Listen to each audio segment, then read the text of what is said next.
Bonjour à tous. Chacun qui a pu fréquenter une communauté chassidique ou plus généralement une communauté de juifs pratiquants remarque que les chants qu'on y entonne le Shabbat à l'occasion d'un kiddush, dans le cadre d'une joie quelconque, sont souvent des chants sans paroles. Et bien entendu, on est conduit à se poser la question, mais il y a tellement de paroles, d'ailleurs aujourd'hui dans les milieux du judaïsme, il y a de très nombreux chanteurs qui ont repris différents versets de la Torah, du Talmud, de différents textes, et qui ont mis une musique et qui proclament des choses qui sont souvent, d'ailleurs, quand on écoute le sens de ces versets, extrêmement importantes, parfois fondamentales.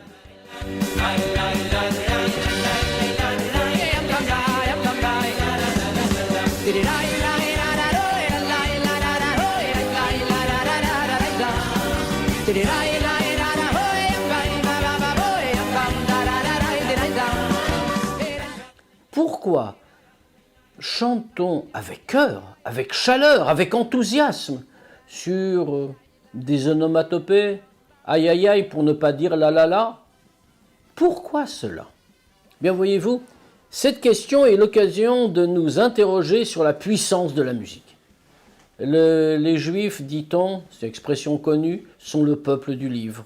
Le livre, ce sont des mots. Tout cela s'articule par la bouche, tout cela représente une analyse, une compréhension, tout cela est dans notre tête, dans notre esprit. Mais que fait-on au travers d'un mot? Quelle est la fonction d'un mot dans l'expression de la pensée? Eh bien, le mot a pour but, pour objet en fait, de limiter la pensée. Le mot ne fait qu'exprimer de grandes idées, mais les exprimant, il les comprime si l'on peut se permettre, il les met à notre portée, il les habille de telle manière que notre interlocuteur comprenne ce que l'on veut dire. Autrement dit, le mot avec ses caractères, ses lettres, est toujours une frontière, il est toujours un élément qui vient limiter, restreindre l'ampleur de la pensée. Oui, alors le mot est important, oui, c'est clair. Le mot, surtout quand on parle avec son cœur, est toujours important, il pénètre l'autre. Mais ne peut-il pas y avoir un degré de l'expression où l'on va au-delà? Ne peut-il pas y avoir un degré où justement on peut toucher au plus essentiel, on peut toucher à l'infini? Si, justement, ce degré existe. Ce degré, c'est celui du chant, de la musique. La musique, le chant, qui sont, selon l'expression bien connue, la plume de l'âme.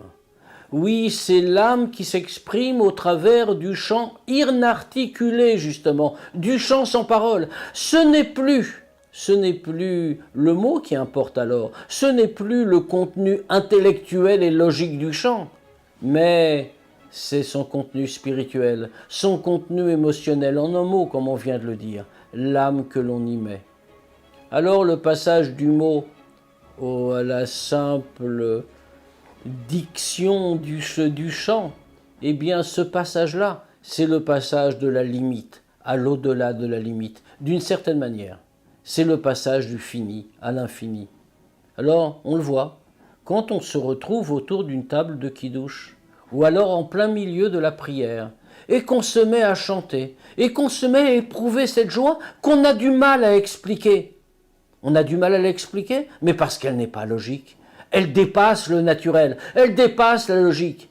Elle a touché jusqu'au plus profond de notre cœur et de notre âme. Alors à ce moment-là, on sait qu'on est arrivé à l'essence même du chant. On connaît l'anecdote qui est rapportée à propos du premier rabbi de Chabad, l'auteur du Tanya, Rabbi Shneur Zalman de Liadi. Rabbi Shneur Zalman de Liadi, un jour, fut invité dans la ville de Shklov, en Russie, et cette ville-là était une ville de grands sages, de grands érudits, qui n'étaient pas des partisans du chassidisme. Il avait été invité par un petit groupe de chassidim qui habitait la ville. Alors les érudits en question, des centaines, ont voulu voir si véritablement Rabbi Shneur Zalman était aussi profond, aussi savant qu'on le disait. Ils l'invitèrent à prononcer un discours dans la grande synagogue, là où tous les érudits se réunissaient pour étudier. Et il lui dit, nous allons te poser les questions que nous voulons sur les sujets, comme on peut l'imaginer, extrêmement pointus de la halacha, de la loi juive, du Talmud. Et nous te demandons d'y répondre. Alors, Rabbi Shneur Zalman leur dit, je vais d'abord moi vous dire quelque chose, ensuite je répondrai à vos questions. Il leur cita le texte d'une Mishnah, et puis ensuite entonna un chant. Un chant sans parole, justement, un de ceux que l'on vient de décrire. Et lors de l'audition de ce chant, tous les érudits présents dans la synagogue, qui attendaient avec leurs questions extrêmement complexes, ressentirent dans leur esprit qu'ils avaient reçu la réponse à leurs questions. Ils l'avaient effectivement. Lorsque Rabbi Shneur Zalman termina de chanter, il n'y avait plus aucune question à poser. Que s'était-il passé? Rabbi Shneur Zalman, au moyen du chant, avait fait descendre l'infini dans l'univers limité de l'intellect humain. C'est ce que nous avons le pouvoir de faire. Même si nous ne sommes pas Rabbi Shneur Zalman, nous pouvons nous aussi nous lier à l'infini. Laissons notre âme s'exprimer, laissons parler le chant, laissons les mots pour l'étude, ils sont précieux. Mais finalement, il y a quelque chose qui peut aller encore plus loin, nous sortir de toutes nos limites, de toutes nos contingences et nous élever jusqu'à l'absolu. Au revoir à tous.